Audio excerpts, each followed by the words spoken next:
我哋咧應該咧係重視普通話嘅教學。普通話好容易教得好悶，譬如你將佢教成語音，淨係教成聽說唔夠嘅，應該咧我覺得咧，好似今日嘅主題嚇，趣學普通話咧，應該都係一個方向。另外咧，而家都係好強調 AI 科技賦能，就要充分利用咧我哋嘅 AI 科技。跟住一個咧就係要教啲咩內容咧，應該結合中華文化。當然，優秀嘅傳統文化應該結合，就算現當代嘅中國文化都可以嘅噃。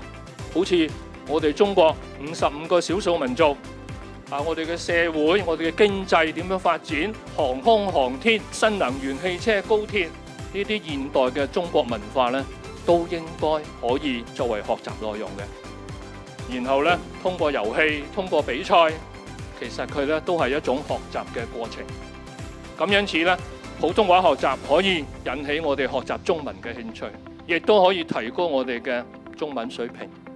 講得好實際，我哋而家兩文三語係嘛？除咗中文同廣東話之外，如果能夠講好流暢嘅普通話，其實都係一技傍身有好實際用途，以至到咧我哋增強國民身份嘅認同，建立民族自信。